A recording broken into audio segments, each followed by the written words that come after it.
عن أبي قتادة الحارث بن ربعي الأنصاري رضي الله عنه أن النبي صلى الله عليه وسلم قال: لا يمسكن أحدكم ذكره بيمينه وهو يبول، ولا يتمسح من الخلاء بيمينه، ولا يتنفس في الإناء. اس حدیث میں بھی کچھ آداب ہیں قضاء حاجت کے. کوئی دنیا کا نظام اور کوئی دنیا کا دین پیش کرو جو ان آداب کی تعلیم دیتا ہو. لوگ ترقی کر کر کے چاند میں پہنچ گئے، لیکن اس معاملے میں کورے ہیں بالکل. ان کے کپڑے ناپاک ہوتے ہیں. اس حج کے موقع پر ایک دوست نے بتایا، امریکہ سے آیا تھا، ایک خاتون کا قبول اسلام. وہ خاتون لانڈری میں کام کرتی تھی اور کپڑے دھلنے کے لیے آتے تھے، اور ہر کپڑے پر نجاست کے نشان لگے ہوتے تھے، ہر کپڑے پر. یہ ترقی یافتہ قوم کا حال ہے جس نے مریخ پر کمندے ڈالنے کا پروگرام بنا رکھا ہے، اور یہاں بالکل کورے. لیکن ایک گھرانے کے کپڑے آتے تھے، وہ چیک کرتی تھی، وہ بالکل خوشبودار بھی ہوتے، کوئی نجاست کا نشان بھی نہ ہوتا. تو اسے ایک کھوج لگانے کی اس نے سوچا کہ یہ کپڑے کس گھر سے آتے ہیں. وہ گھرانہ مسلمانوں کا تھا. تو اس نے ایک دن پوچھ لیا کہ آپ کے کپڑے صاف ستھرے ہوتے ہیں، کیا اس کا راز ہے؟ تو انہوں نے جو شریعت کا استنجا کا نظام ہے اور قضاء حاجت کا نظام وہ بیان کیا کہ ہمارے دین نے ہمیں یہ تعلیم دے رکھی، ہمارے کپڑے صاف ستھرے ہوتے، کوئی اس میں غلاظت کے اور نجاست کے نشان نہیں ہوتے. اور یہ نظام سن کر پڑھ کر اس نے اسلام قبول کر لی. اب دیکھیں کیا شریعت نے آداب سکھائے. اس حدیث کے راوی ابو قتادہ رضی اللہ عنہ ہیں. یہ بھی نبی علیہ السلام کے عظیم الشان اور اکابر صحابہ میں شمار ہوتے تھے. ابو قتادہ ان کی کنیت تھی، اور کنیت صحیح معروف تھی. ویسے ان کا نام تھا حارث بن ربعی الانصاری. یہ پیغمبر علیہ السلام کے فارس تھے، شاہ سوار. ان کو فارس اور رسول اللہ کا لقب حاصل تھا. یہ اللہ کے پیغمبر کے شاہ سوار ہیں، اور بڑی یہ عظمت ہے ان کے لیے. اللہ کے رسول نے ایک بار فرمایا تھا کہ خیر فرساننا اليوم ابو قتادہ وخیر رجالتنا سلمہ. ہمارے جو شاہ سوار ہیں، گھڑ سوار ہیں، ان میں سب سے بہتر ابو قتادہ ہیں. اور جو ہمارے پیدل مجاہدین ہیں، ان میں سب سے بہتر سلمہ بن اکوع ہیں. بڑا تیز دوڑتے تھے، دشمن کو جا گھیرتے تھے، بڑے شجاع تھے. فرمایا کہ بہترین گھڑ سوار ابو قتادہ ہیں اور بہترین پیادہ سلمہ بن اکوع ہیں. سن 50 ہجری کے بعد ان کا انتقال ہوتا ہے.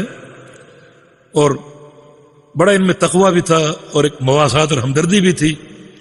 مسند احمد میں ایک چھوٹا سا واقعہ ہے. نبی علیہ السلام نے ایک جنازہ پڑھانا تھا، آپ تشریف لائے. آپ پوچھتے تھے اس پر قرضہ تو نہیں ہے کوئی؟ آپ نے پوچھا هل علیہ دین، قرضہ ہے؟ لوگوں نے کہا جی ہاں، 2 درہم یا 2 دینار قرضہ. فرمایا کہ صلوا علی صاحبکم، اگر یہ مقروض ہے اس کا جنازہ میں نہیں پڑھوں، تم پڑھ لو. ابو قتادہ نے دیکھا کہ یہ ہمارا بھائی، ہمارا ساتھی نبی علیہ السلام کے جنازے سے اور آپ کی دعا سے محروم ہو رہے. فرمایا کہ یا رسول اللہ علیہ وسلم اس کا قرضہ میرے ذمہ. یہ ان کی مواسات اور ہمدردی. تب اللہ کے پیغمبر نے جنازہ پڑھا. اگلے دن ملے، ابو قتادہ قرضہ ادا ہو گیا. عرض کیا کہ میں ذرا مشغول تھا، ادا نہیں کر سکا. پھر بعد میں دوبارہ ملے اگلے دن، قرضہ ادا ہو گیا. عرض کیا کہ جی ہاں ہو گیا. تو رسول اللہ صلی اللہ علیہ وسلم نے فرمایا الآن برت علیہ جلدہ، اب تم نے اس کی قبر کو ٹھنڈا کیا. تو قرض کا معاملہ بڑا سنگین ہے. تو باہر کے ابو قتادہ انصاری رضی اللہ عنہ نبی علیہ السلام کے ان صحابہ میں شمار ہوتے ہیں جن کے دلوں میں ہمدردی اور مواسات بھری ہوئی تھی. حدیث کیا ہے؟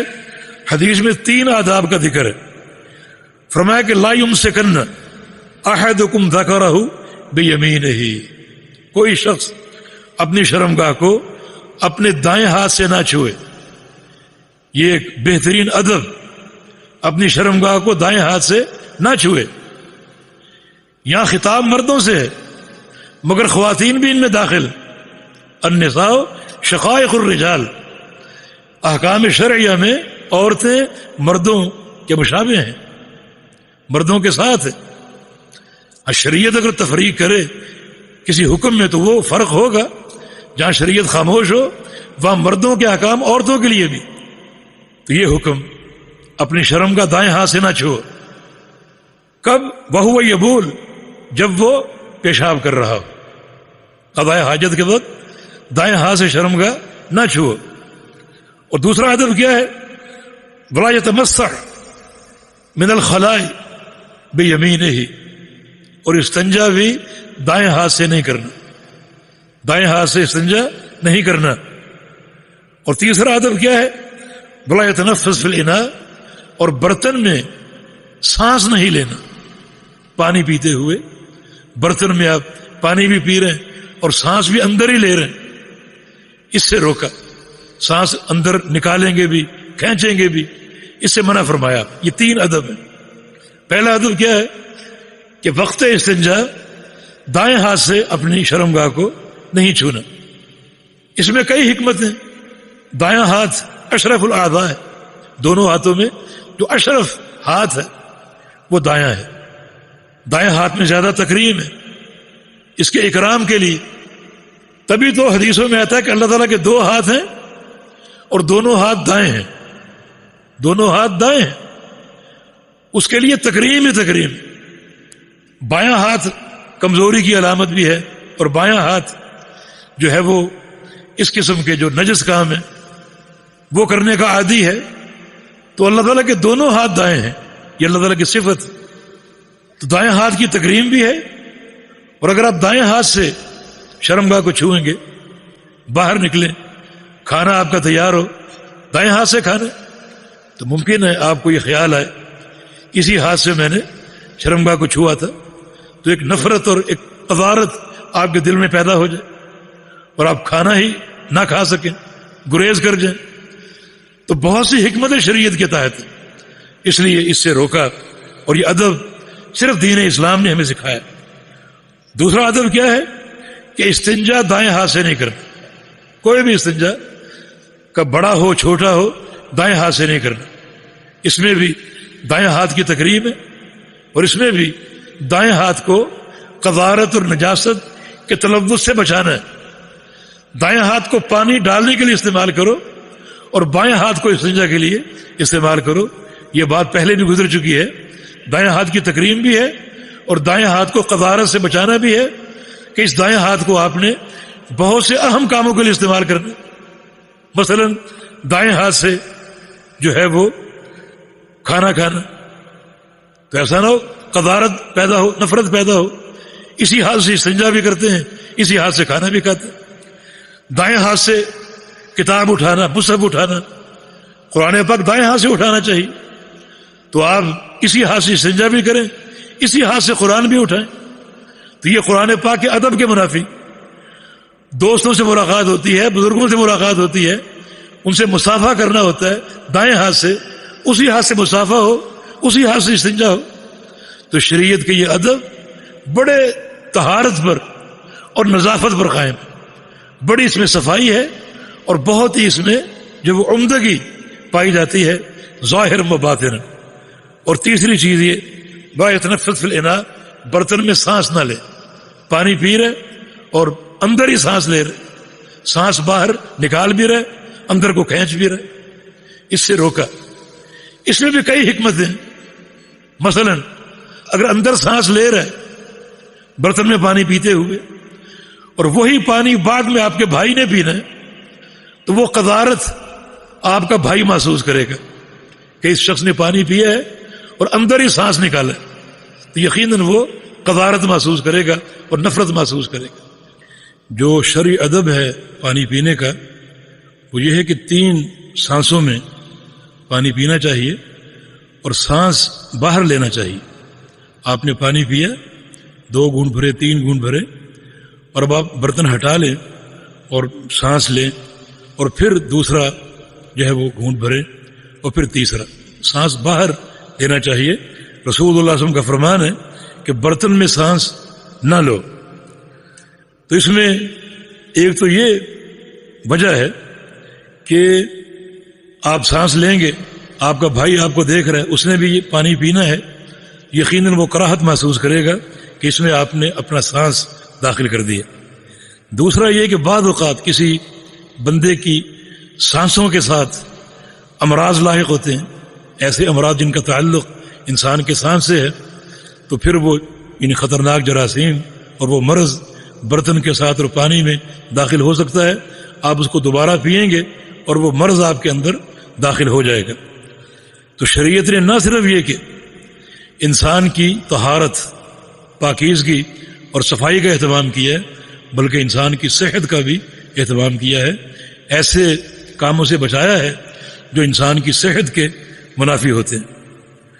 پھر بعض اوقات اگر برتن میں سانس لیں گے، سانس نکالیں گے بھی اور سانس کھینچیں گے بھی، تو سانس کھینچنے سے پانی حلق سے جا کر لگ سکتا ہے اور اس میں ایک مشکل پیدا ہو سکتی ہے جس کو عربی میں شرق کہتے ہیں، شرق، اردو میں اچھو آنا کہتے ہیں، یعنی حلق سے پانی آپ کے ٹکرایا اور ایک کھانسی کی کیفیت آپ کو طاری ہو گئی، اس سے لعاب دہن بھی برتن میں گر سکتا ہے اور یہ بھی ایک قذارت کی ظاہری شکل ہے۔ تو شریعت نے ان تمام امور کے تحت، صفائی کے تقاضوں کے تحت اور بندوں کی حفظ صحت کے تحت اس عمل سے روکا ہے۔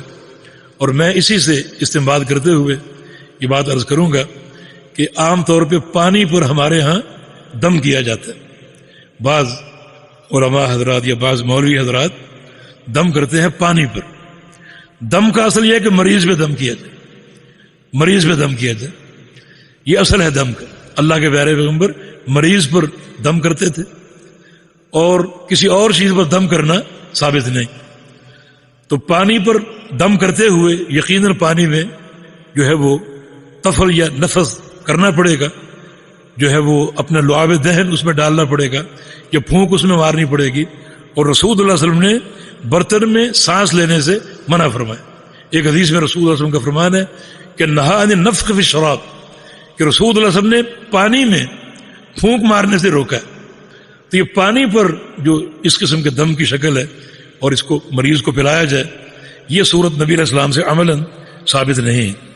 تو یہ شریعت کی وسعت اور سماحت ہے کہ شریعت نے انسان کو کتنی اہم اور جامع تعلیم دی، اور انسان کے دین کا، عقیدے کا اور اس کی پاکیزگی، طہارت اور صفائی کا اور اس کی جسمانی اور اس کی روحانی صحت کا تمام امور کا اہتمام کیا۔